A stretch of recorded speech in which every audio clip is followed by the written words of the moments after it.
कोलकाता के बीचों बीच एक बहुत ही शानदार लाल रंग की इमारत है। आपने शायद देखी भी होगी। दिन में तो इसकी खूबसूरती देखते ही बनती है, एकदम ग्रीको रोमन स्टाइल में बनी हुई। पर जैसे ही रात होती है ना, इसकी दीवारों के पीछे कुछ बहुत गहरे राज जिंदा हो उठते हैं। तो चलिए आज बात करते हैं राइटर्स बिल्डिंग की, जिसके साये में दफन है भारत की सबसे खौफनाक कहानियों में से एक।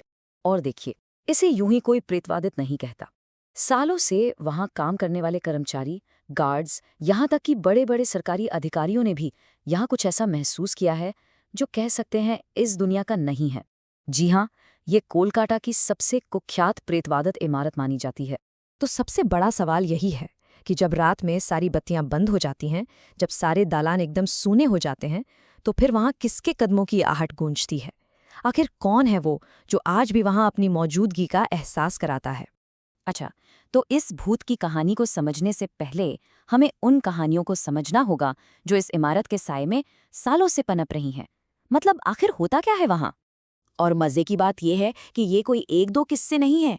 गार्ड्स अक्सर बताते हैं कि पहली मंजिल के खाली दालानों में उन्हें भारी मिलिट्री बूटों की आवाजें सुनाई देती हैं, टक टक टक, जैसे कोई मार्च कर रहा हो। कुछ लोगों ने तो बाकायदा एक गोरे साहब को सफेद सूट में टहलते हुए भी देखा है। और सबसे अजीब बात सुनिए, जब बिल्डिंग रेनोवेशन के लिए लगभग खाली थी ना, तब भी बंद कमरों से पुराने टाइपराइटर की खटखट की आवाजें आती थी। और तो और, कभी कभी तो किसी मंत्री के खाली चेंबर से पार्टी का शोर भी सुनाई देता था। देखिए, ये सिर्फ कही सुनी बातें नहीं हैं। 70 के दशक की बात है। मुंशीराम नाम के एक गार्ड ने अपनी आंखों से एक भूतिया साये को देखा था। उन्होंने बताया कि वो साया दर्द से तड़प रहा था, जैसे उसे कोई बहुत गहरी चोट लगी हो। और फिर इससे पहले कि वो कुछ समझ पाते, वो पलक झपकते ही हवा में गायब हो गया।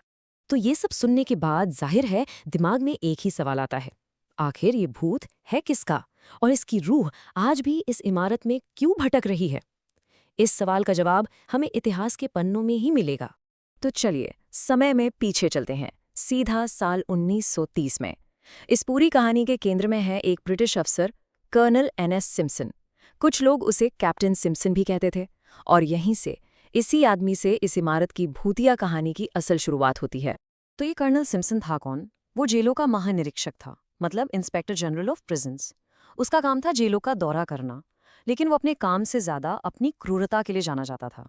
वो भारतीय राजनीतिक कैदियों पर बेइंतहा जुल्म ढाने के लिए कुख्यात था। और ये समझना बहुत जरूरी है कि सिम्पसन सिर्फ एक मामूली अफसर नहीं था, वो ब्रिटिश हुकूमत के जुल्म का एक चेहरा बन चुका था। अलीपुर और प्रेसिडेंसी जेलों में भारतीय देशभक्तों को जो टॉर्चर किया जाता था, उसके पीछे इसी का हाथ माना जाता था। और बस इसी वजह से वो बंगाल के क्रांतिकारियों का सबसे बड़ा निशाना बन गया। और फिर वो दिन आया जिसने राइटर्स बिल्डिंग के इतिहास को हमेशा हमेशा के लिए बदल कर रख दिया।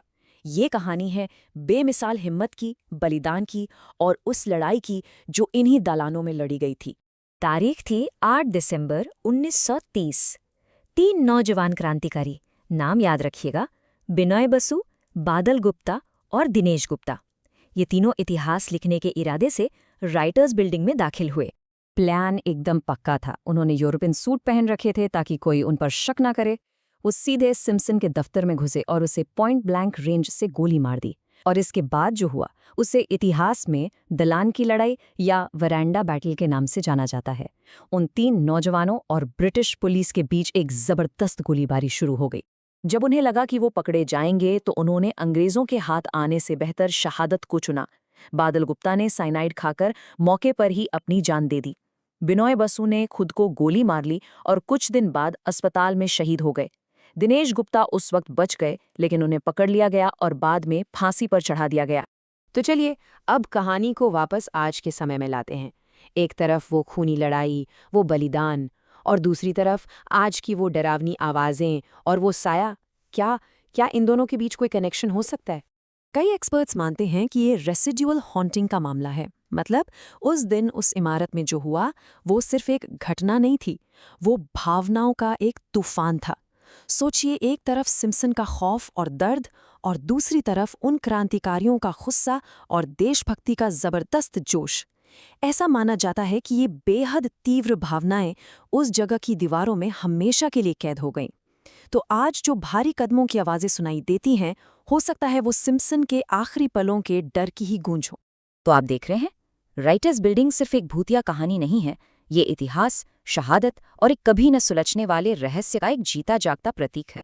तो चलिए कुछ खास बातें फटाफट दोहरा लेते हैं। ये इमारत कोलकाता के बीबीडी बाग में है, जिसका नाम उन्हीं 3 वीरों बिनॉय, बादल और दिनेश के नाम पर रखा गया है। भूतिया गतिविधियां ज्यादातर पहले ब्लॉक और पहली मंजिल के गलियारों में ही रिपोर्ट की जाती हैं, और आजकल इस इमारत का एक बड़ा हिस्सा रेनोवेशन में है, जिससे ये जगह और भी ज्यादा रहस्यमयी हो गई है। और आज उसी इमारत के ठीक बाहर, जहां उन्होंने इतिहास बनाया था, उन 3 शहीदों की एक मूर्ति शान से खड़ी है। ये हमें याद दिलाती है कि ये इमारत जितनी कर्नल सिम्पसन की डरावनी मौत की कहानी कहती है ना, उतनी ही उन 3 वीरों के अमर बलिदान की गाथा भी सुनाती है। तो आखिर में ये हमें एक गहरे सवाल के साथ छोड़ जाती है, क्या इतिहास की गूंज कभी सच में शांत होती है, या फिर वो हमेशा किसी न किसी रूप में उसी जगह पर मौजूद रहती है, हमें बार बार अतीत की याद दिलाने के लिए? आप क्या सोचते हैं इस बारे में?